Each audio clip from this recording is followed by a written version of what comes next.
¿Conoces los nuevos alcances de la televisión? ¿Cuáles son los retos ante las nuevas formas de consumir contenidos audiovisuales? ¿Cómo interactúan los múltiples dispositivos frente a esta revolución televisiva? Expertos de medios de comunicación de América y Europa, reunidos para dialogar y debatir acerca de la nueva forma de darle play a lo que quieres ver. Octavo Foro Internacional de Televisión TV Morfosis. TV Everywhere. Televisión en todas partes. 1, 2 y 3 de diciembre. Expo Guadalajara. Hay un canal en el occidente de México que no es común. Es una señal que se produce con el alma. Transmitimos esta señal por el aire para todos. Somos valientes e independientes, libres. Nos vemos en la tele, en la compu y en el cel. Hacemos programas con una perspectiva única, porque creemos que hay muchas cosas nuevas por descubrir. De lo que siempre has visto a lo extraordinario. Encontraste Canal 44, la señal de todos.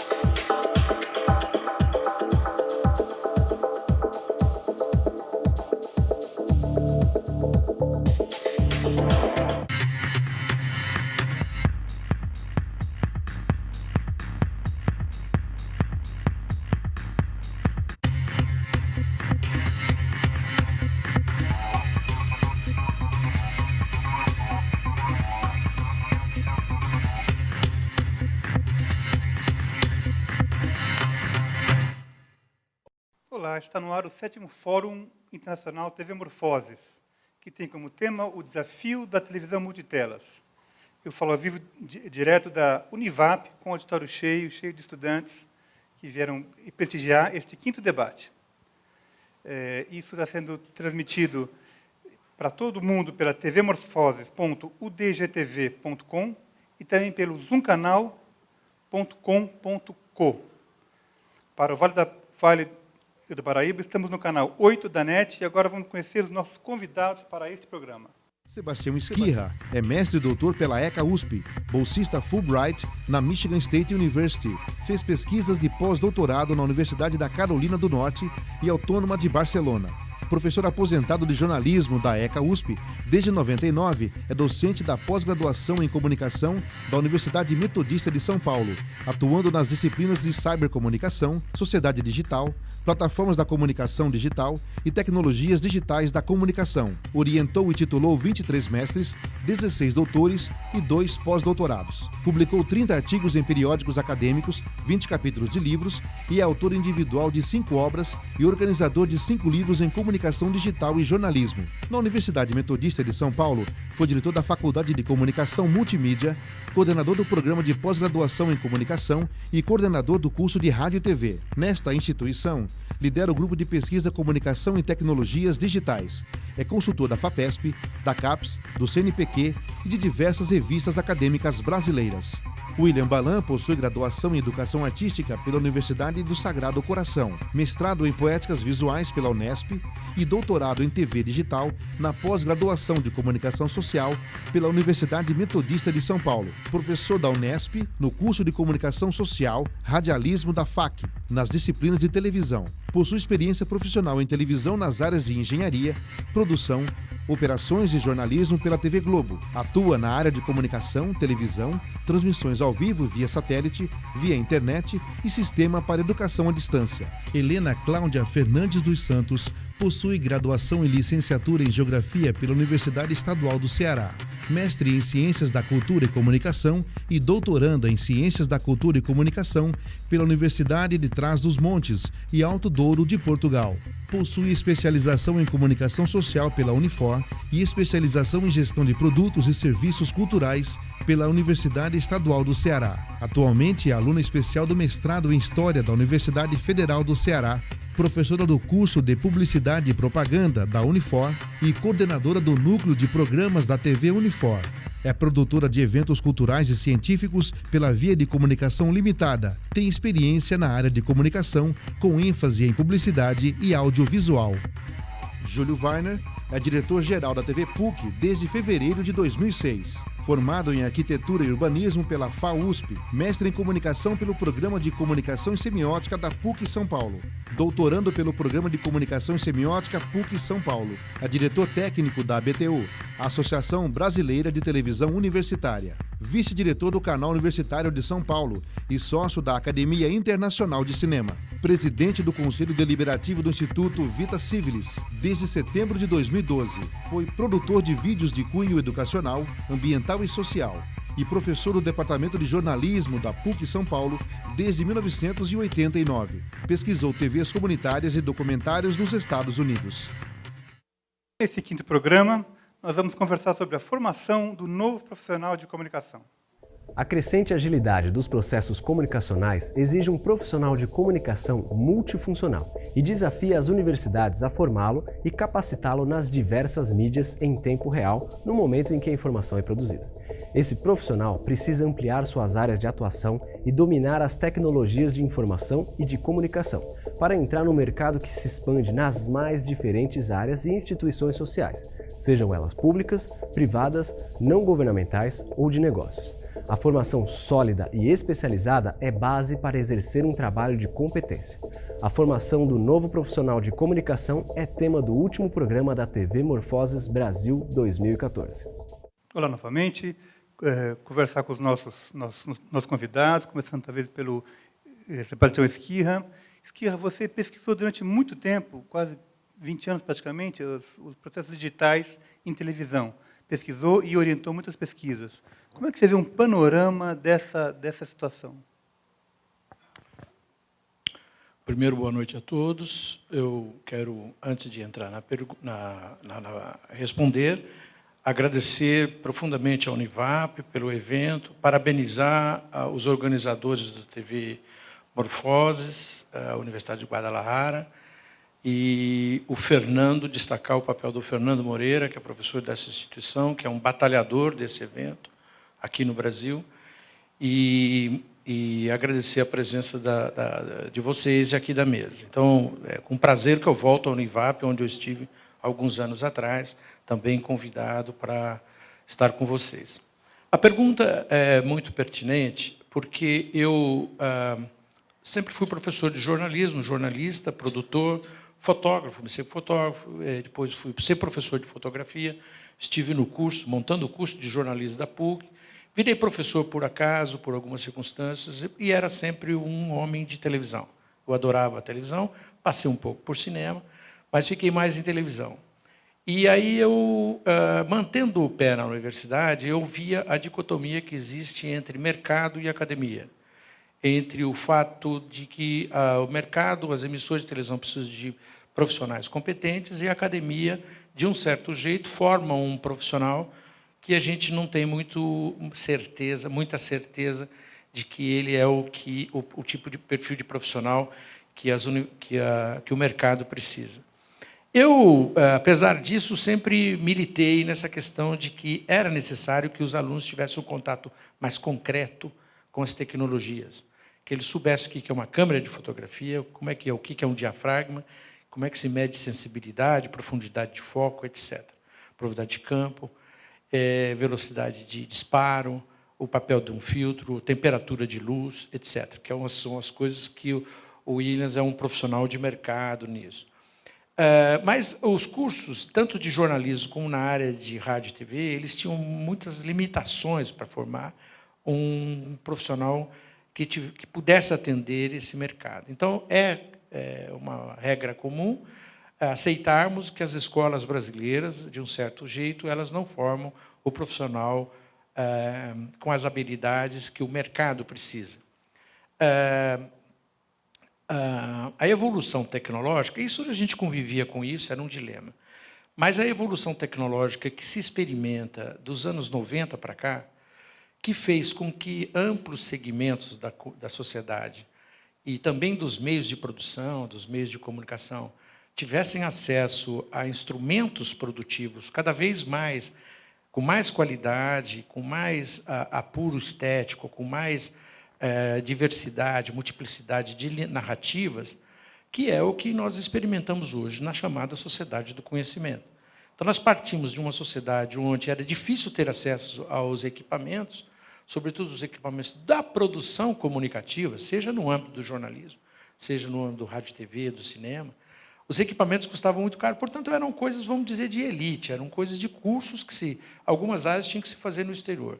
A partir dos anos 90, especificamente dos anos 95 para cá, a diminuição do chip, o aumento de velocidade, o barateamento dos equipamentos, que todos temos hoje acesso, os tablets, os smartphones e etc., as TVs inteligentes, fez com que a sociedade passasse a ter acesso a um conjunto de plataformas, de opções, de recursos comunicativos, que não necessariamente as universidades estavam se municiando e se preparando. Então, não é somente questão de montar um laboratório multimídia e se você não tem professores competentes, sintonizados com a necessidade de mercado.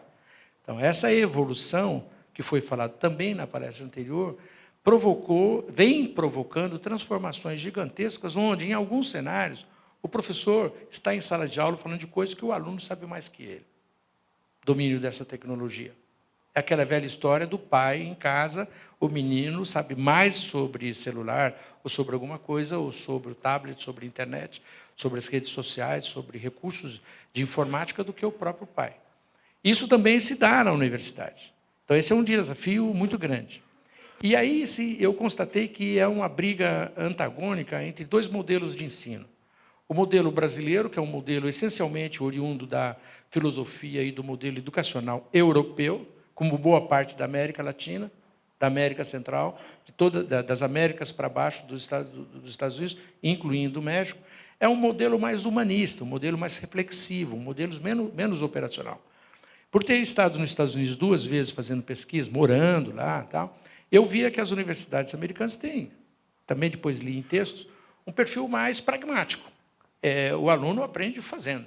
Eu estou feliz e quero elogiar a equipe do Fernando, a equipe aqui da Univap, porque eu estou vendo os alunos envolvidos com operação de câmera, o corte no switch, e é isso que eu via o tempo todo, lá nos anos 95, quando eu fui morar a segunda vez nos Estados Unidos.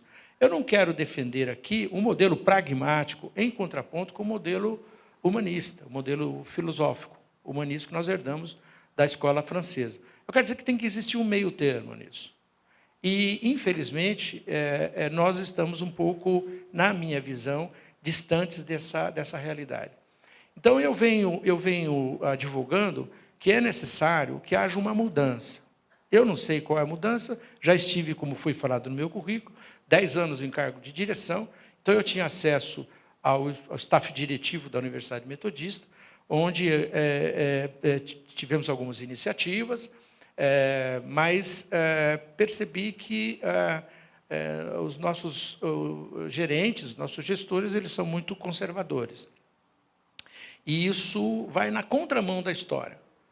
Eu quero lembrar para vocês que o MIT, o MIT, desde 2003, portanto, 11 anos atrás, coloca na rede, para acesso de qualquer um de nós, todas as entrevistas, os cursos, a bibliografia, gráficos de aulas, eles colocam na rede, internet, de acesso a qualquer cidadão, em qualquer lugar do mundo, o conteúdo de todos os seus cursos. Então, você pode ter acesso ao conteúdo que é dado por um aluno presencialmente. E eu fico, então, dizendo assim, mas o que é que nós estamos fazendo? Para onde é que nós vamos? Qual que seria o modelo adequado? Eu não tenho a fórmula. Eu tenho condição de discutir e de tentar alguns modelos. Eu acho que existe uma nova realidade, o ensino à distância está aí, é um modelo inovador, já se fala que a pós-graduação também, estrito sensu, tem possibilidade de ir para a educação à distância, porque o que vale na sociedade do conhecimento é o domínio do conhecimento e não a forma de domínio do conhecimento. Então, se você pegar uma escola clássica, ela requer que vocês, essa escola, a metodista, a ECA, qualquer escola, ela requer que que os alunos vão até lá durante 4 anos, todos os dias, frequentem aulas, paguem se desloquem de suas casas, havendo um consumo de carbono nos seus carros, no seu quê, consumo de energia elétrica, porque as pessoas frequentam salas, água, porque vão ao banheiro, e num modelo que já é possível ser feito de outra forma. O teletrabalho já existe, pessoas que trabalham não mais presencialmente. Em 95, quando eu estava lá, a mulher do meu anfitrião lá nos Estados Unidos, que era o meu host lá, ele falava que a mulher dele estava fazendo o trabalho em casa. Eu falei, mas como é que é possível? Então, a pessoa não precisa mais ir ao local de trabalho. Ele falou, não, a internet você controla quanto tempo ela entra e ela trabalha por tarefas. Ela tem que cumprir as tarefas. Ela pode cumprir as tarefas onde ela estiver, na hora que ela quiser, contanto que ela cumpra as tarefas. O mesmo, eu acho, é pertinente imaginar que os estudantes têm que cumprir. O que importa, reforço, na nova escola, é a abertura das instituições para novas formas de ensino. Quando a Metodista resolveu aproveitar aqueles 20% que o MEC concorda de que os alunos façam aula de outras formas, não presencial, as disciplinas sempre presenciais, os alunos se revoltaram, dizendo que a universidade estava dando um golpe, porque ela não ia pagar os professores e os alunos continuavam pagando o mesmo valor, o que não é uma verdade. Só se conclamava o aluno a continuar estudando de outra forma, com outras plataformas, com outros métodos de interação, de diálogo entre alunos e professores. Qual não foi nossa surpresa ao descobrir, depois de 2 anos, que os professores estavam reclamando que estavam trabalhando mais do que se fosse somente dar uma aula. Lembre-se, o ensino clássico, aquele que você, em algumas universidades nos Estados Unidos e na Europa, um docente dá aula para 200 pessoas. Eu vi sala de aula na graduação com 200 pessoas. Qual é a qualidade da interação, da dedicação de um docente que dá uma aula magistral, elas são normalmente chamadas assim, com um aluno individualmente? Vamos pegar as salas clássicas hoje, que são entre 60 e 80 alunos. Um docente dá aula para 60 ou 80 alunos num curso de jornalismo, publicidade. Vamos ficar na área da comunicação, que é onde eu conheço. Qual é a possibilidade do docente conseguir dar atenção a um desses alunos uma vez por mês? É pequena. Na internet é muito maior, porque ele tem perguntas específicas e o aluno consegue responder especificamente. Resta ver as disciplinas práticas. Então, nessa questão da prática, é que tem que haver um equilíbrio. Mas eu prometi ao nosso anfitrião que eu ia falar qualquer coisa perto de 15 minutos, já estou a 15h38. Eu vou fechar esta minha avaliação dizendo que eu acho que tem uma questão de modernidade, tem a questão de um desafio. Aquela pessoa que faz hoje uma faculdade, que estuda, ela tem que saber que ela não pode mentir para ela, nem indo presencialmente à escola e nem estudando de outras formas. Eu acho que as mídias sociais, todos os instrumentos aí que estão à disponibilidade, os aplicativos, as plataformas, são um recurso inevitável para a escola. Quer ela seja mais rápida em adotar esses métodos, quer ela seja mais tímida e demore mais para isso. Essa é a minha primeira colocação e ficarei à disposição para outras. Voltaremos. Williams, para quem é o receptor das mensagens do novo comunicador? Bom, vamos combinar. Comunicador é muita coisa. Vamos talvez separar 3 grandes áreas: jornalismo, audiovisual e publicidade e propaganda. Todos concordam? Ainda assim, quem é o destinatário dessas mensagens? Bom, boa noite a todos. É um prazer enorme estar participando desse evento fantástico, maravilhoso.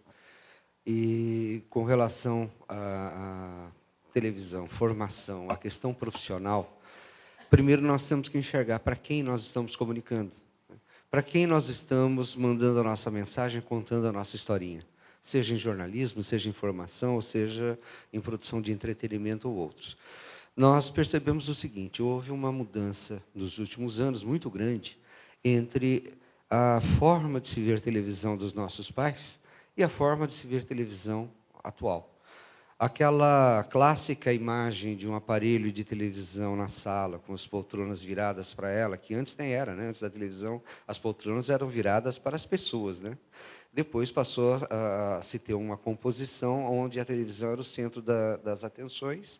Só que, com essa evolução tecnológica, onde nós passamos a ter muitas telas de várias maneiras. Nós passamos a ter também uma forma diferente de ter acesso à informação, ao entretenimento e a todo o conteúdo televisivo que está sendo passado. Então, nós temos que começar a pensar em quem é o público, aonde esse público está. Nós sabemos, pelos trabalhos feitos, pelas programações das emissoras, que nós temos faixas dentro de uma grade, que foi definida uma grade horizontal, uma grade vertical, uma grade de programação que ela tem horários por interesse, por faixa etária, mas também que tem aquela faixa horizontal, onde nós temos programas que atendem o interesse do público que, nesse momento, está disponível para assistir aquele tipo de assunto. E assim a televisão vem trabalhando há muito tempo. Hoje, nós vemos a pessoa sentada na sala, com a televisão ligada, com um tablet na mão, o outro com um fone de ouvido, né? E um aluno que, ao mesmo tempo que está com tudo isso, ainda está fazendo os trabalhos dele da escola. Ou seja, o público mudou, a forma de se ver a televisão mudou. Ora, se isso mudou, como que nós vamos fazer o produto para esse público? Como que vai ser a elaboração daquele audiovisual, ou daquele programa de jornalismo, que num dado momento está sendo visto numa tela desse tamaninho, num outro momento numa tela enorme, e às vezes nas duas ao mesmo tempo, na tela principal, e os elementos interativos dentro da segunda tela, onde você participa de conteúdo. Bem, esse profissional que nós estamos formando, eu tenho o maior prazer em participar dessa revolução, né, como professor de comunicação. Esse profissional ele não pode ser mais como era há um tempo atrás, que ele tinha uma formação específica para uma determinada atividade. Primeiro, na formação universitária, o aluno ele tem que ter todo o embasamento teórico, ele tem toda uma formação humana para entender quem é esse público, conhecer a questão, a psicologia da comunicação, o que é a teoria da comunicação de massa. Isso é fundamental e não muda, mas muda uma outra questão. Como que eu vou abordar esse público? Logo, eu não posso mais ter um profissional que enxerga apenas a área dele. Ele tem que ter foco em várias questões. Ele tem que entender da formação da imagem, mas, ao mesmo tempo, ele tem que entender como que essa imagem pode permitir a possibilidade de um acesso interativo. Ele tem que entender como que essa imagem, somada com as outras possibilidades de mídia, tem condições de complementar as informações que o telespectador está recebendo. Então, um aluno no banco universitário, ele precisa ter muito mais do que tinha antigamente. Quando eu entrei em TV, isso foi na década de 70, era uma coisa interessante. Nós tínhamos que fazer tudo de tudo. Então, a gente aprendia a escrever, como aprendia a operar uma câmera, como aprendia a editar. O tempo foi passando. As empresas de televisão e comunicação passaram a ter profissionais específicos. Quem faz câmera não mexe em edição. Quem edita não escreve texto, não escreve roteiro. Quem faz uma coisa não faz outra. Só que agora a gente está mudando. Um editor de imagem, por exemplo, não pode entender apenas do uso da ferramenta. Ele tem que entender de videografismo, ele tem que entender de multimídia, transmídia, ele precisa conhecer a semiótica do som e da imagem. Ou seja, nós temos uma mudança muito grande hoje. E a universidade, as instituições de ensino de comunicação, elas precisam enxergar isso. Reforçando o que o professor Esquirra acabou de falar, como que nós vamos trabalhar para que esses alunos, como que as instituições vão trabalhar para que esses alunos cheguem ao mercado com essa situação mais abrangente, de uma forma que as universidades não podem se prender mais ao formato antigo, ela também tem que mudar, porque o avanço tecnológico nos impõe situações que não tem mais retorno. A hora que se fala em educação à distância, não adianta brigar. Já foi definido pelo STEC que não tem sala de aula para todo mundo daqui a 15 anos, daqui a 10 anos. Né? E esse profissional, a gente tem que pensar também numa outra questão, a elaboração de roteiro. A elaboração de roteiro é uma das tarefas mais complicadas hoje para esse novo profissional, porque ele não está fazendo mais roteiro por uma linha de programação contínua, que ele segue um fluxo. O roteiro agora tem que ser não linear. Não é só a edição que é não linear. O pensamento é não linear. Ele também tem que pensar num roteiro não linear, onde o produto pode ser visto em diversas mídias, em diversas possibilidades. Então, eu não tenho a resposta, mas eu tenho um desafio. Qual é o desafio que nós temos? É dar a esse profissional, esse futuro profissional, possibilidades e ferramentas atualizadas acompanhando a tecnologia de comunicação que nós temos hoje. A programação de televisão não é mais aquele canal unidirecional. Sim, continua sendo. Mas a própria faixa de horário das emissoras está mudando. Você tem cada vez mais a vinculação de um conteúdo na televisão, da maneira como nós sempre a conhecemos, com as outras possibilidades de acesso interativo. E a emissora que não fizer isso, ela vai perder seu público. Já está perdendo, mas vai perder mais ainda. Então, só para esse primeiro momento, eu fecharia essa fala como sendo a universidade, as escolas de comunicação, muito abrangente, de uma maneira muito abrangente, elas têm que rever seus conceitos, rever a forma como ela atua hoje e trabalhar mais o campo teórico e prático dentro da atualidade das tecnologias de comunicação. E o aluno ele tem que enxergar isso dessa maneira também. Se ele for um aluno que fala, olha, eu quero ser isso, vou fazer isso só, ele vai ter problema no mercado. Né? Então, esse é um primeiro momento. Eu acho que a gente pode continuar daqui a pouco para não ultrapassar muito tempo também. Temos bastante tempo ainda. A Helena poderia nos contar, talvez, uma experiência bem hands-on, bem na prática, do que é a TV Unifor, que ela dirige, e como que é a relação com os estudantes, como que os estudantes fazem disso uma oportunidade de aprendizado rica. Ok, tudo bem, boa noite. Como todo mundo aqui, achando muito bom estar presente nesse momento, participando desse encontro, vindo lá do Ceará e sendo recebida por esse friozinho que está uma delícia.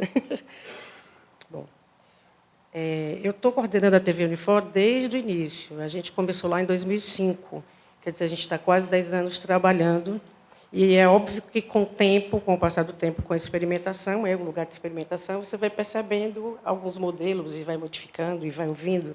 E quem trabalha com TV coordenando, ou um professor orientador, que no nosso caso são 5, a gente sabe que vem levas e vão.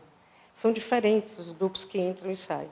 Então, tem horas que você tem um rendimento, ou tem um interesse, ou tem um cuidado, que quando vem aqueles outros, já não é mais a mesma pretensão. Qual o cuidado que eu tenho, que eu acho que é importante para todo mundo? Ouvir. O professor estava falando assim, falando da academia, junto com o mercado, que eu chamo de espaço de trabalho, que eu acho melhor falar assim. Eu acho que as TVs universitárias, elas apresentam, elas fazem, sim, a introdução. Esses meninos, eles chegam completamente sem noção, pelo menos chegavam no meu tempo, a gente chegava lá jogado, né? Não tinha. E a gente está tendo a oportunidade, vocês estão tendo a oportunidade de experimentar. Uma coisa que a gente fala o tempo inteiro lá é, vamos quebrar os paradigmas, ou vamos tentar ousar fazer diferente. Então, um modelo que a gente faz, uma tentativa, né, de diversificar.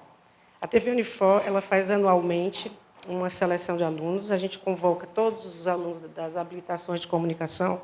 Então, a gente tem o pessoal do audiovisual, do jornalismo, da publicidade juntos, trabalhando e pensando a TV e a nossa programação. Não é uma coisa que a gente impõe, é uma coisa que é decidida e discutida nas reuniões de pauta. Tem humildade, tem que ter, de saber que aí é via dupla esse caminho. Eles vão apresentar para a gente, né, e a gente vai orientá-los em cima também da experiência que eles já trazem. Porque eles fazem isso cotidianamente, faz parte da vida.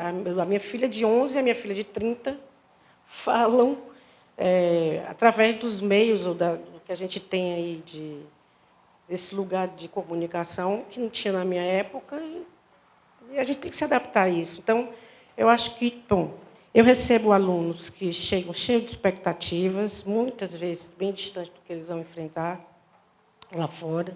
Esses alunos vêm de habilitações diferentes. Isso é muito bom, porque cada um tem uma pegada diferenciada que vai acrescentar, eu acho, vai valorizar, vai acrescentar. A gente tenta, dentro das orientações da direção superior, mesmo sabendo que a gente está dentro de uma instituição e tentando dizer para eles como é que é trabalhar no mercado, no espaço audiovisual, tentar impor um ritmo, sabe? Tentar com que eles percebam que eles podem fazer diferente, porque isso também é um grande desafio. Eu não sei se vocês concordam comigo, tem aqui um monte de gente, né, um monte de estudantes, mas eu tenho uma dificuldade muito grande, eu fico dizendo assim para os meus meninos, eu são os meus meninos, né? Eu quero saber como você conta isso, qual é o seu olhar sobre isso. Sabe, me diz para a gente fazer de uma forma diferente. E a gente tem dificuldade enorme do pessoal saltar, largar, deixar de mão o que já está posto. Sabe aquela postura diante do que já é visto? Não sei se vocês sentem isso, ou do que eles já vêm preparados para. Então, só para desconstruir isso daí já é um trabalho. A gente tem um trabalho, está todo mundo falando dessa história do conjunto e da gente cooperar, então eu acredito que dentro da TV Unifor a gente já coopera, todos nós cooperamos. Não tem uma divisão, o professor, o técnico, todo mundo ali tem direito de dar dica de pauta, todo mundo traz um olhar diferenciado, e aí eu faço assim, aqui deve ter aluno também, né? Audiovisual, publicidade, a gente percebe ao longo do exercício que tem os que têm afinidade do audiovisual. Eles, um monte, a maioria, começa querendo fazer os programas que têm a ver com documentário, o Arte.doc, que trabalha bem a linguagem audiovisual e tal. Daqui a pouco eles estão fazendo Palavreado, que é um programa muito doido, que a gente trabalha com teatro. É um trabalho que é um programa que discute e não conclui nada, apenas joga. Sabe? De repente você vê uma mistura ali, eles trabalhando entre si, cada um com a sua forma diferenciada de ver, e eu acredito que isso seja para mim uma diferença, uma tentativa, pelo menos, sabe, de mudança. E eu acho que essa abordagem que a gente faz, esse modelo não é novo, a gente sabe que não é, né? Mas a participação do professor orientador no início, dando o pontapé, ou dando as dicas, ou começando a discutir, acompanhando essa trajetória que o aluno tem total autonomia para fazer, sabe? E depois ver o resultado final e fazer com ele as correções para depois a gente exibir o produto. Eita, falei aquilo tudinho. Não, fica tranquila. Eu vou replicar para vocês e depois a gente volta fazendo essa trajetória. Pelo que eu entendi, então, Helena, você dá uma resposta a esse problema. O aluno, em algumas coisas, algumas tecnologias, nos programas, apps, sabe mais do que o professor. Vamos assumir isso. Vamos assumir isso. O aluno passa muitas horas, né, manuseando desde pequenininho, e o professor, quando o faz mais recentemente algumas horas por mês, para não fazer feio, ou fazer menos feio. Então, o aluno sabe mais que o professor em relação a essas tecnologias. A tua resposta a isso é dando autonomia para eles, deixando que eles sugiram coisas a partir dos seus programas, de Twitter, de Facebook, de tecnologias, e deixa que eles se incorporem essa metodologia na prática, e vocês digerem isso, e a própria classe decide por um caminho ou por outro. É mais ou menos isso? A gente parte do princípio, a gente já sabe que eles sabem. Já sabe que eles vão pensar o roteiro, ou já vão pensar o programa que vai ser exibido, para diversas plataformas. Você está entendendo? A gente não vai. É uma forma de valorização, poxa. Eu acho que o aluno quer ver. No exemplo lá da gente, a gente está no canal 14 da NEST, da Lei do Cabo. Aí a gente conseguiu entrar no outro canal, o 183, que vai para o Nordeste e para um estado, vai para o Pará, no Norte. E eu estou falando isso pela questão assim.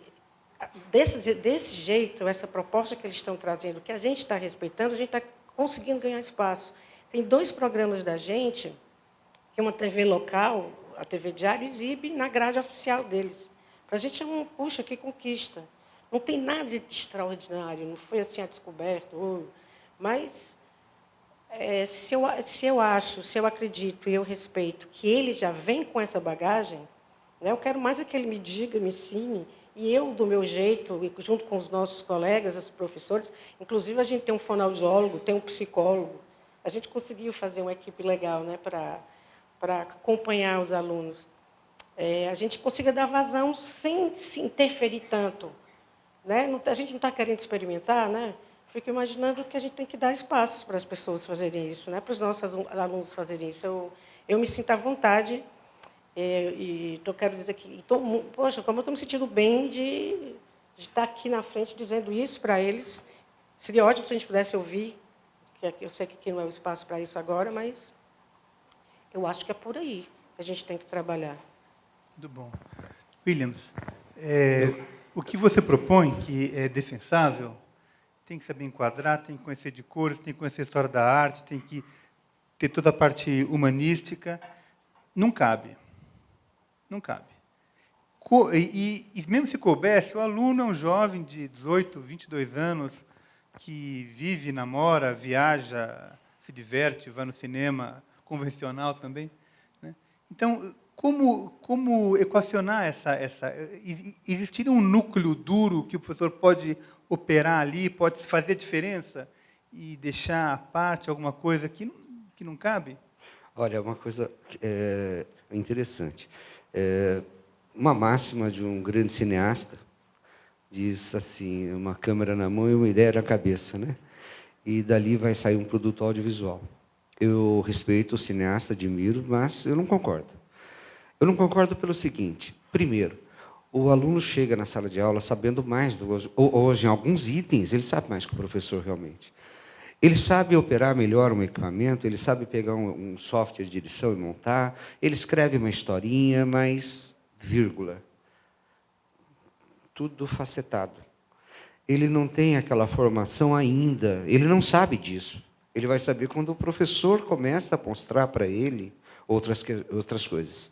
A partir do momento que você joga uma ideia para ele, e ele realiza, ele faz. Então, pega a câmera e vai fazer. Ele te entrega um produto bonito e fala, puxa, que legal que você fez. Porque ele vê making off, ele pega material de cinema e vai ver como é que fizeram. É inteligente, assiste televisão, vê filmes. Tem informação chegando de tudo quanto é lado. É pelo celular, é pelo telefone, é pelo computador. Mas veja o que acontece. As informações que eles trazem, eu falo isso, não é por pensamento apenas, mas pela experiência. Eu tenho muitos alunos e há uma característica no nosso curso que o mesmo professor ministra diversas disciplinas diferentes dentro da sua área, e isso faz com que a gente acompanhe o que está acontecendo. A partir do momento que você pega aquilo que o aluno traz, e que muitas vezes é aquilo que o professor não está dominando, mas aí você faz um compartilhamento entre aquilo que ele traz e aquilo que você tem, que aí entra a questão da organização de trabalho, método de trabalho, aplicação dos conceitos das teorias. O que acontece com as teorias? A teoria e prática são coisas diferentes. Na verdade, não. A teoria surgiu de uma experimentação em algum momento que criou-se uma fórmula, criou-se um método, e esse método vai ajudar a muitos outros a realizarem aquilo. Ora, então é algo que ela tem fundamento, ela tem essência. E é essa essência que falta, às vezes, para o aluno prático. Veja, eu venho da prática. E aí eu senti um problema. Eu chegava para os meus colegas, meu amigo, diretor de TV de novela. Por que você enquadra desse jeito? Ah, porque fica mais bonitinho. Mas por que fica mais bonitinho? Por que você faz dessa maneira? Por que você edita nesse ritmo? Foi quando eu tive a oportunidade de entrar na academia e falar, eu quero saber isso. Eu quero pesquisar esse negócio. Quero saber por que é isso. E aí eu acabei levantando informações que outros já dominavam, eu ainda não, que mostram que o conhecimento sistematizado, com ferramentas de trabalho, com uma metodologia, ela faz com que aquele produto que o aluno trouxe e apresentou no início, ele sai muito melhor elaborado, com um processo de convencimento ao telespectador com mais eficácia. Então, o processo de um entretenimento, por exemplo, não vou nem falar em jornalismo por enquanto, mas o entretenimento é uma história que você conta, que você envolve o telespectador, que você emociona o telespectador pelas formas da imagem, pela fotografia que você apresenta, pela sequência das ações e pela sonorização. Tudo isso estudado separadamente dá para o aluno a condição de fazer um produto final realmente que vai emocionar, que vai levar o telespectador a uma situação mais sensorial. Ou ele vai rir, ou ele vai chorar, ou ele vai amar, ou ele vai odiar, alguma coisa vai acontecer.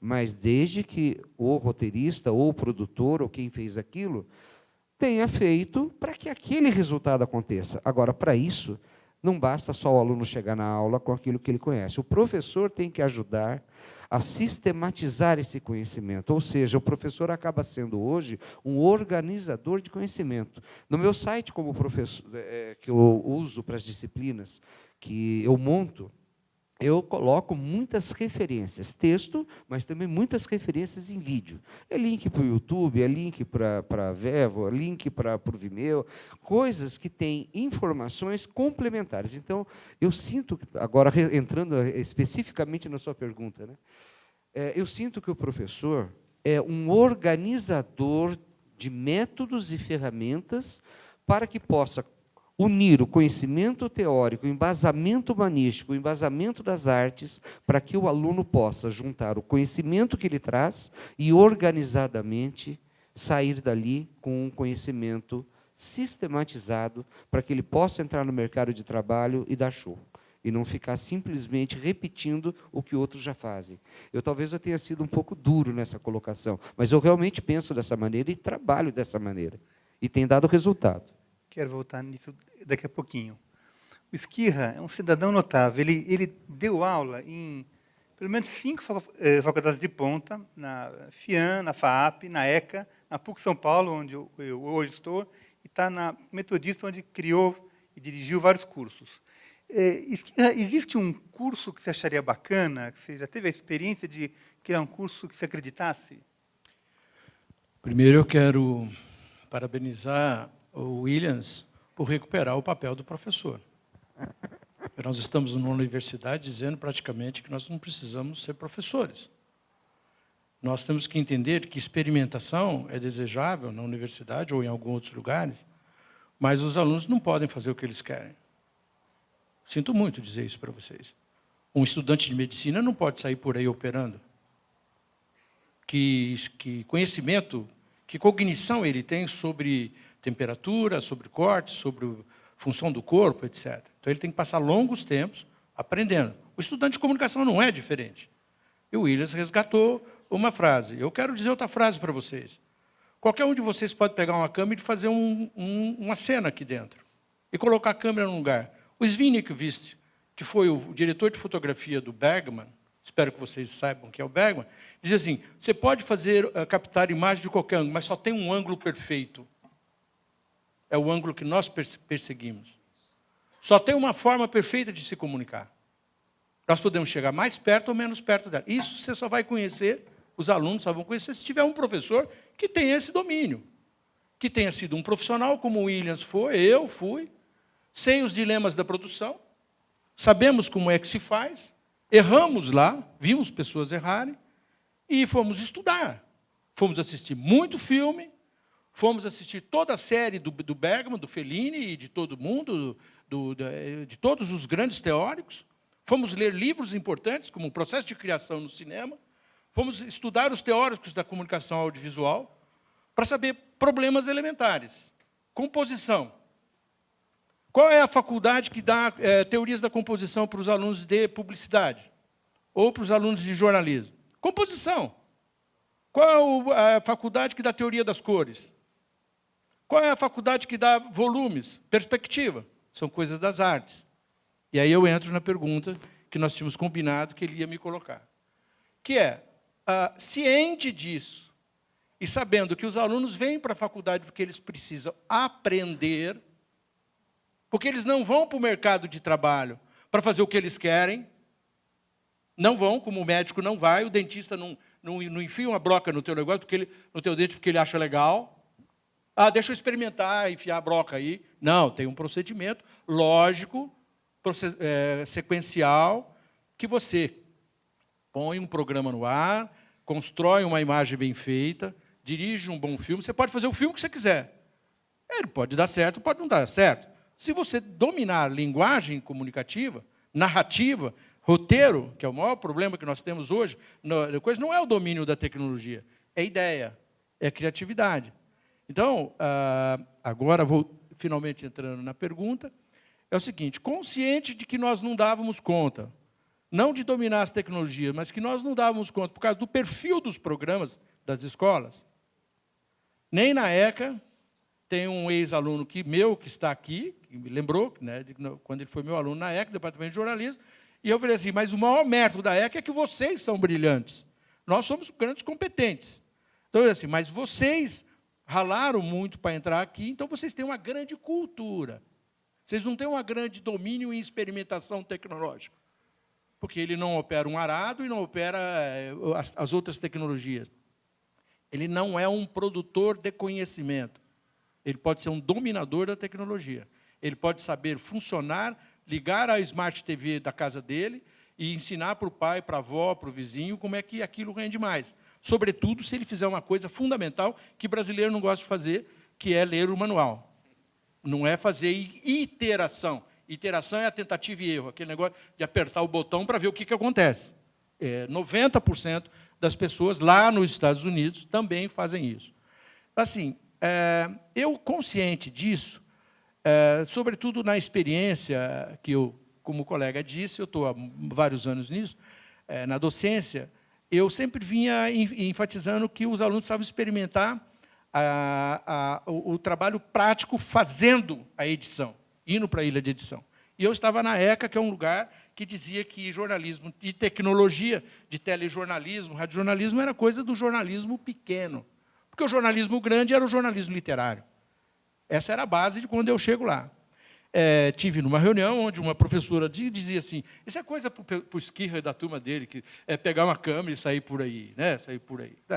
Como se fosse fácil fazer um programa de televisão, né, Williams? Você que esteve na Globo muitos anos e fez o doutorado nessa questão de qualidade da imagem na televisão digital. Nós estamos chegando na televisão digital, esses equipamentos que nós temos. Nós estamos migrando para a televisão 4K. Quem é que conhece na área de comunicação o que é um 4K? Como é que você vai captar imagens numa qualidade que não prejudique o processo comunicacional? Ciente disso, e não sou um gênio, não, viu? Eu fui para os Estados Unidos fazer o pós-doutorado e vi lá na Carolina do Norte surgindo uma disciplina chamada mídias digitais. O que é mídias digitais? É que eles estavam, em 95, 96, conscientes de que o curso de jornalismo e todos os cursos, cinema, etc., eles não estavam também lá, mesmo com o forte condicionamento técnico deles, ele não ia dar conta do negócio.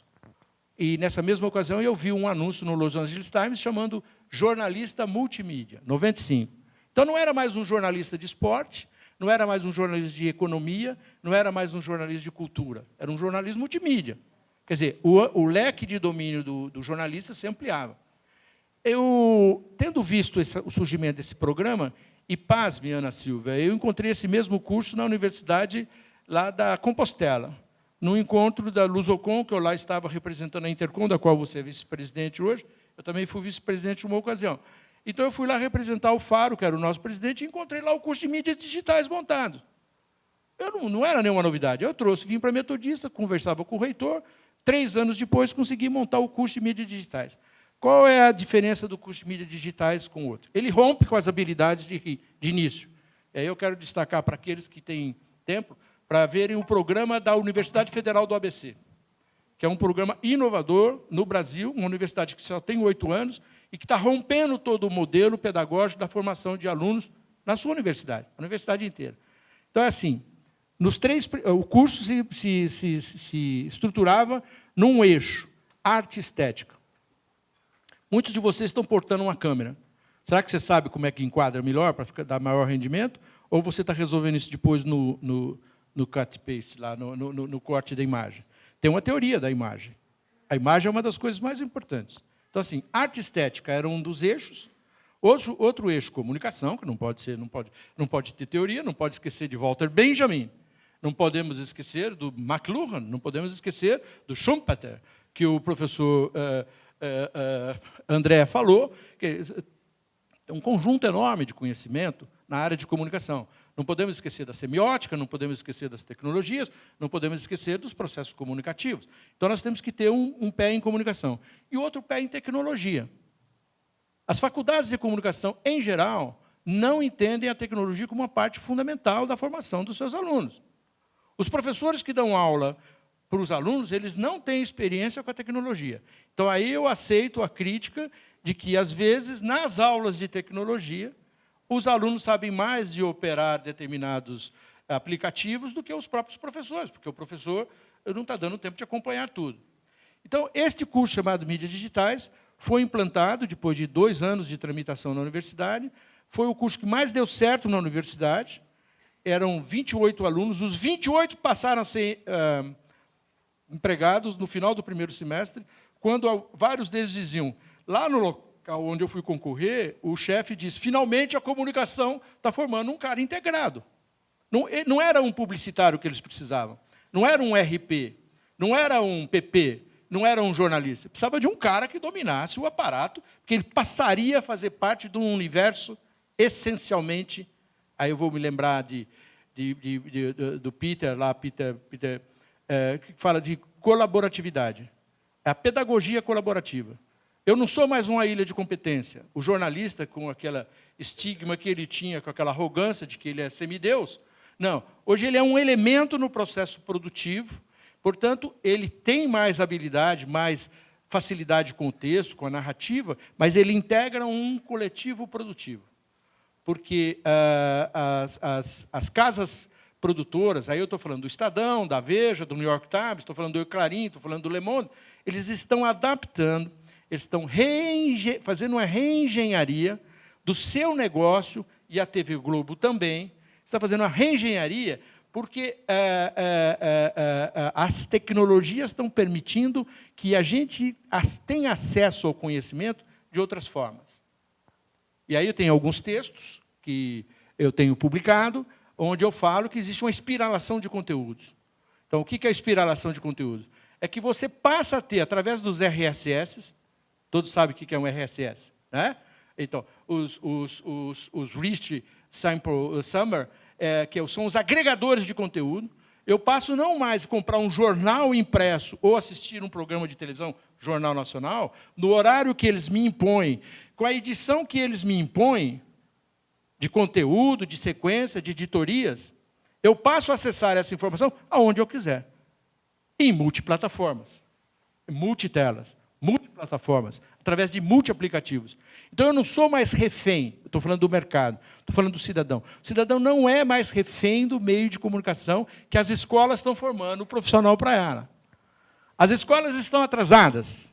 Elas estão com os projetos pedagógicos delas nos anos 80, quando o jornal impresso era ainda o maior veículo de comunicação, onde o rádio só era possível através de um aparelho de rádio. Eu pego o meu smartphone, que está no meu bolso, e, através do Radio In, eu ouço a rádio de Tóquio, sem roaming, sem nada. Para que eu preciso do aparelho de rádio?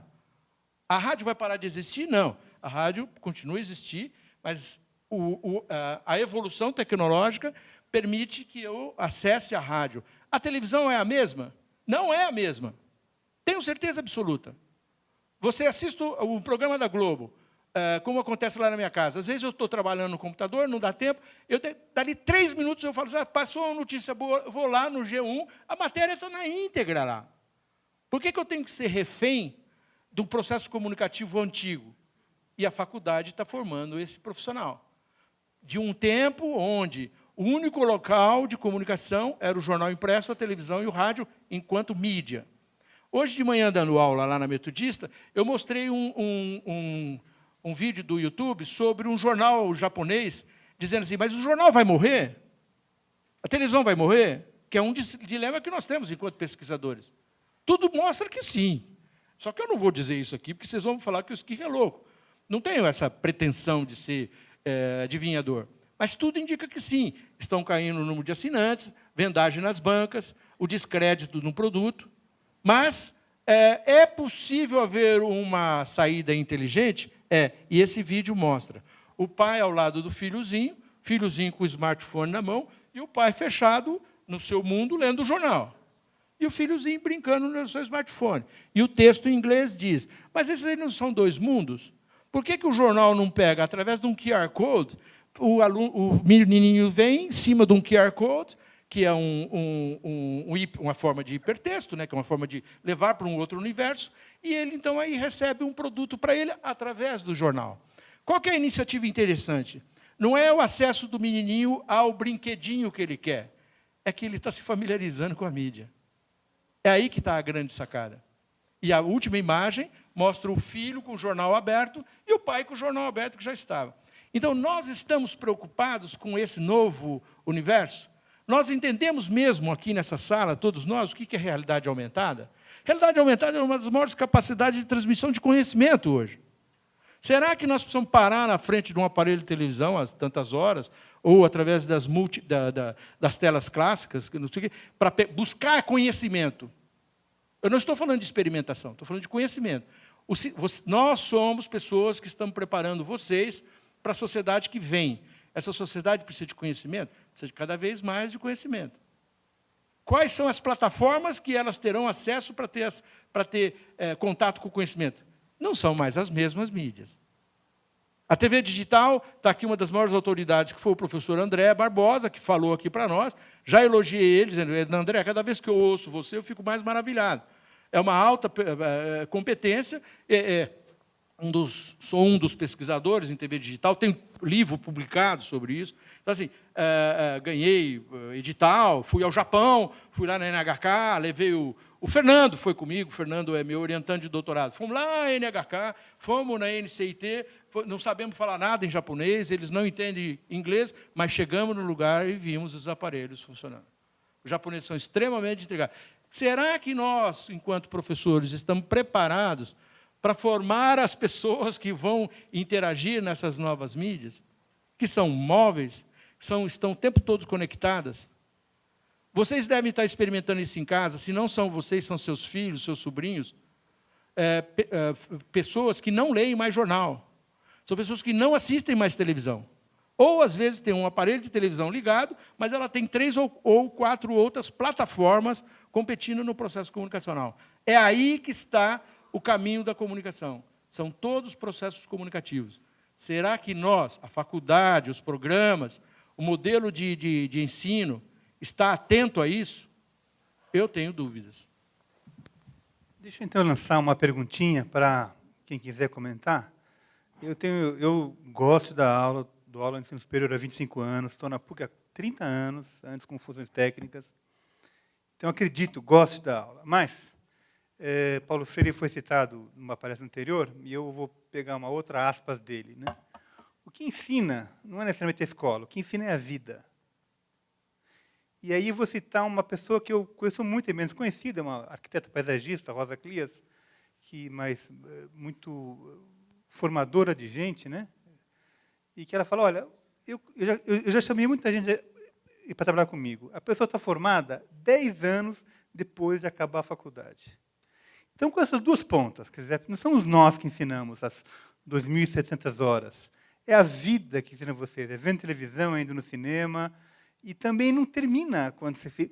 O mercado exigir que a gente entregue um profissional muito bem formado também é querer demais, né? Quer dizer, esse aluno de 22 anos vai viver até os 90. Gente, vocês vão ver até os 90 anos. Vai acontecer muita coisa.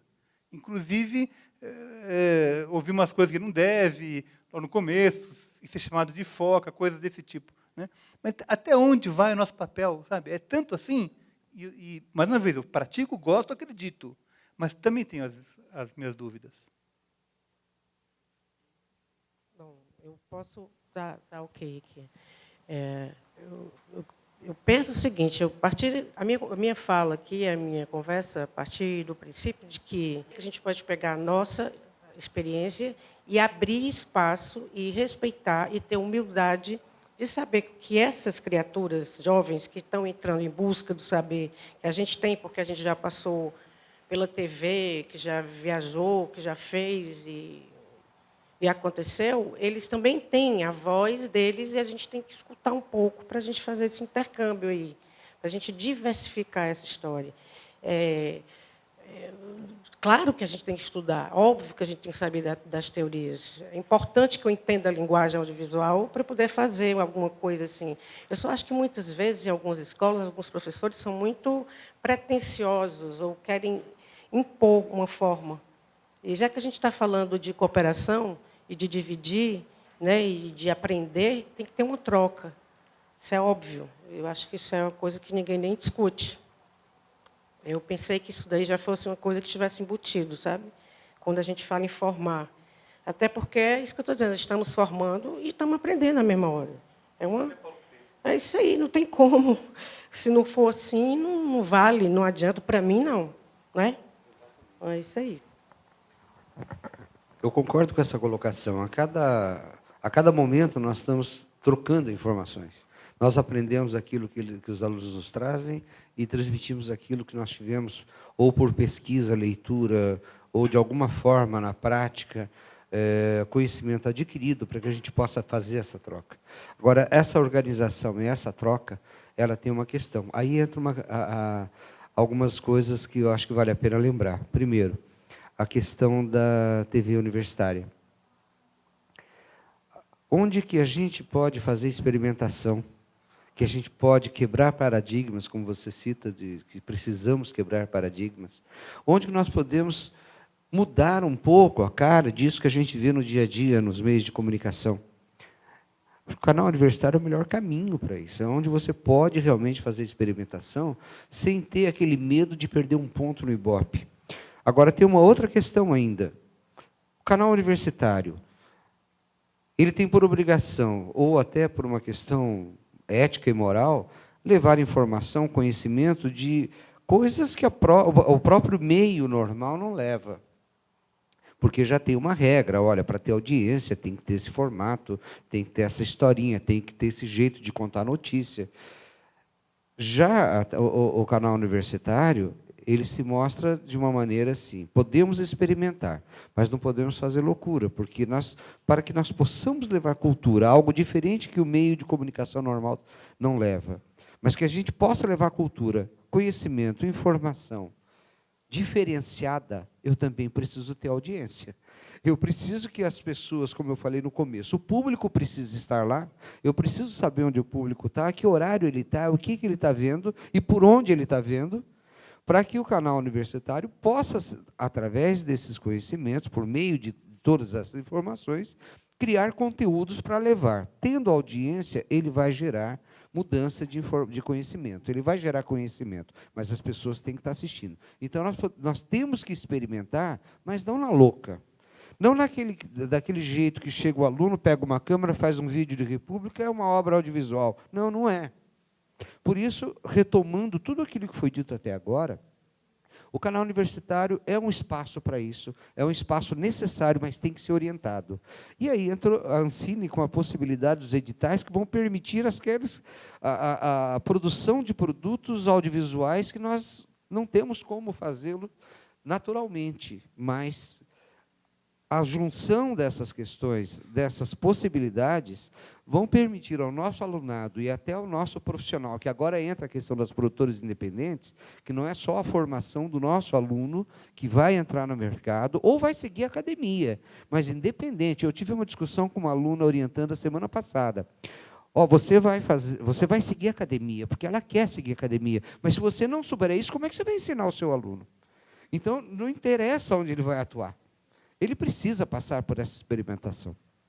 E aí as produtoras independentes, com essas possibilidades que a gente tem, elas vão, com os financiamentos, os editais que estão sendo oferecidos, vão permitir aos canais públicos a experimentação e a mudança de paradigmas. E eu acho que é aí que tanto o profissional que está no mercado tem condições de se atualizar, porque hoje nós temos as grandes empresas preparam os seus profissionais para essas mudanças tecnológicas. Eles dão treinamento, eles dão cursos, eles fazem um trabalho interno necessário para a atividade deles. Mas, imagine, nós temos muito mais produtor independente no Brasil do que emissoras de televisão que produzem conteúdo como as grandes redes. Ora, se nós temos um número de produtor independente grande, que não tem a prática da formação do seu profissional, porque ela busca no mercado aquele profissional que já pratica, e esse profissional que já pratica, ele vem de um conhecimento que ele aprendeu com alguém, que passou por alguém, sem uma forma sistematizada. Talvez nesses editais que a Ancine vai disponibilizar, seria uma forma também de colocar essas produtoras num nível de acompanhamento, para que os seus profissionais entendam qual é a diferença, como o professor colocou, como compor a imagem em 16:9, quando eu estou acostumado com 4:3. Aonde que eu vou colocar o meu centro de interesse para ter mais eficácia na comunicação da narrativa visual? Como que eu vou fazer a sonorização, pensando que agora eu tenho a possibilidade de um som em 6 canais? Quando eu trabalhava, a televisão já tem estéreo há muito tempo, mas é muito pouco usada. A maioria é um canal só. E qual o envolvimento que você dá para o seu telespectador quando você usa esse recurso? Então, veja, não querendo virar uma celeuma aqui, mas pensando, se nós temos essa possibilidade, que é isso que eu quero valorizar agora, a atitude da Ancine e a possibilidade que os canais universitários têm para fazer com que as produtoras, ao produzir os seus materiais para os canais universitários, mediante um edital público, que elas aproveitem da TV universitária e se atualizem. Que as próprias TVs ajudem a formar esses profissionais, que não vão voltar para a universidade, mas que eles precisam ter a preparação e um treinamento para acompanhar o que está acontecendo nessa mudança completa de tecnologia de comunicação. Mais ou menos. Eu queria só retomar a palavra para lembrar que a universidade é o local onde se faz ciência, né? Onde nós ensinamos, ciência quer dizer arte de fragmentar. Então, assim, nós pegamos os pedaços do conhecimento e os estudamos individualmente e compomos um corpo. Se nós estamos falando de morfologia televisiva, nós estamos falando de um processo de simbiose de plataformas. Processos de simbiose do homem com a máquina. Processos simbióticos infinitos. Não é possível mais imaginar que a comunicação ela é coisa analógica. A melhoria tecnológica, a inovação tecnológica permite que todos nós sejamos produtores. Quero lembrar o conceito de prosumers, do Alvin Toffler, no livro A Terceira Onda. Vocês estão vendo que eu, como um professor, vou defender que os alunos leiam, né? Então, assim, o livro do Alvin Toffler, que é um livro antigo, ele, em um determinado momento, ele fala do conceito de que a evolução tecnológica iria fazer com que, além de consumidor, nós passássemos a ser produtores. Mas não só quando nós vamos para a Globo, ou para a Folha, ou para o Estadão. É que em casa nós passaríamos a fazer isso um dia. Vocês sabem que vocês têm uma câmera num aparelho de smartphone, ou no seu computador uma câmerazinha que você põe em cima do seu desktop, que custa R$90, R$100, e que você pode pegar softwares, aplicativos que existem hoje abundantemente e montar sua emissora de televisão. Custo? R$110. Você pode colocar a emissora que você quiser, para falar de problemas que você é bravo no prédio que você é. Ou para fazer um programa sobre a filosofia do Renascimento na visão ótica dos czaristas russos. Não importa. Você pode montar uma emissora de televisão, e são vários os aplicativos gratuitos que existem hoje, que você, com uma câmerazinha dessa pequena, ou com a câmera do teu smartphone, você vai para a rede. O problema é quem me assiste. Então, aí o problema... novamente, tem um problema aí. Eu posso montar, então, um emissor de televisão e fazer o experimento que eu quero. Eu sou da época que é aquela primeira moça, lá nos Estados Unidos, que colocou uma câmera e colocou ela inteirinha andando para lá e para cá, e todo mundo achando que ela ia ficar nua. Depois isso bateu hits internacionais de acesso. Era o momento que todo mundo falava, mas então a pessoa pode colocar uma câmera e entrar no ar e ficar falando dela mesma. E era um site que aparentava ser pornográfico, mas não era. A menina nunca se mostrou, ia para lá, sentava, estudava, não mostrou perna, nada, não sei nada. Então, a tecnologia evoluiu a um nível que eu não preciso mais depender de nenhum proprietário de emissora para montar minha emissora de televisão, para fazer meus experimentos, para falar com um público seleto, para transmitir imagens, para colocar os vídeos, para dar indicação do que eu prefiro, do que eu acho que é mais importante, em qualquer editoria, em qualquer área. Então, eu acho que quando a gente fala de ir para uma faculdade para se formar, eu acho que existe, sim, uma intenção, um compromisso da instituição de formar melhor vocês para que vocês possam se dar bem no mercado, vocês possam se dar bem, os estudantes possam se dar bem na vida. É lógico que a função primeira da universidade era formar técnicos acríticos para ocupar lugares de trabalho da linha de produção.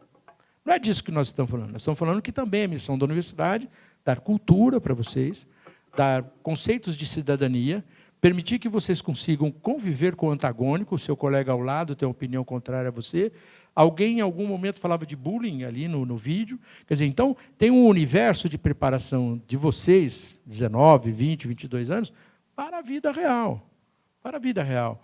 O local onde existe a primeira experimentação dos seres é assim a escola, desde o primário, onde o menininho vai aprender com o vizinho. Aí nós todos reverenciamos Paulo Freire, porque ele foi a primeira pessoa que entendeu esse processo na dimensão do ser humano, não na dimensão da formação para o trabalho, que ele trabalhava essencialmente com crianças. Mas é uma missão nossa, nós não podemos não assumir a missão de que nós somos professores, primeiro, por vocação. Nós temos que ser mais competentes que vocês, e se não formos, nós temos sim que fazer curso de reciclagem e correr atrás. As instituições têm que ser competentes para demitir professores que, nas suas áreas de competência, não são competentes, nas suas áreas de especialização. A gente vê o contrário disso acontecer em muitos lugares. Por isso, eu faço parte de programa de pós-graduação, todos nós aqui, nós fizemos um doutorado, sofremos, mestrado, sofremos, penamos, fui fazer o pós-doutorado, são anos e anos de leitura, tem alguns problemas físicos por causa disso, a vista está cansada, tem uma biblioteca composta por não sei quantos mil livros, enfim, e é isso que tem. E eu tenho 136 livros para comprar, porque eu ainda não dei conta de ler tudo que precisava. É um desafio de formação do docente contínuo, para que esse docente possa, em contato com o aluno que não sabe, orientá-lo. Dizer, você precisa ler McLuhan. Como é que é possível? Me dizia um colega meu da Universidade Metodista, que ele casou pela segunda vez, e a enteada, a filha da mulher dele, é advogada. E ela reconheceu para ele, não mais que uns 2 meses atrás, eles já estão juntos há uns 3 anos, ela reconheceu que nunca leu um livro inteiro. Como é que é possível alguém se formar em advocacia sem ter lido um livro inteiro? Ele estava chocado. É o Wilson Bueno, você conhece ele, nós fomos colegas dele lá na época.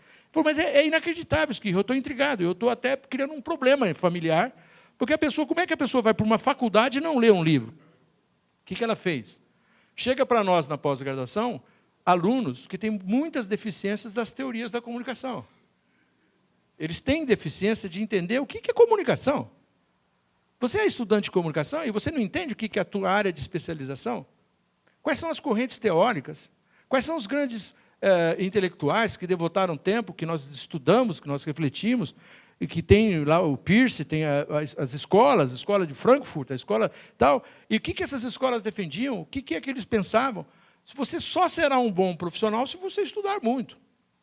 Lógico que tem que ter lá os seus momentos de experimentação. Mas nós temos um compromisso, que eu acho que não podemos fugir dele, que é formar alunos cultos, alunos equilibrados, alunos preparados para a vida,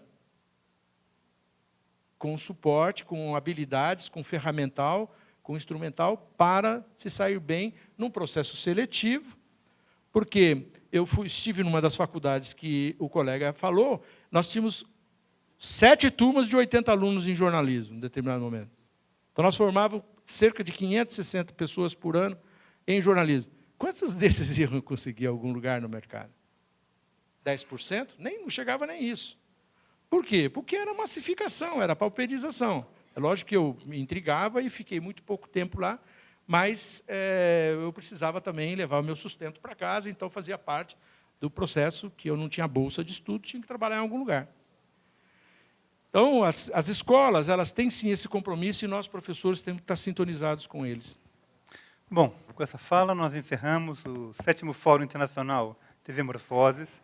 A gente agradece os presentes dessa mesa, os presentes de todas as mesas, os convidados internacionais, os patrocinadores nacionais e internacionais. Agradece essa plateia casa cheia aqui, que a gente foi agraciado na última mesa. E Saudamos o Fernando Moreira, capitão dessa empreita, e voltamos em breve com a TV Morfoses. Até lá.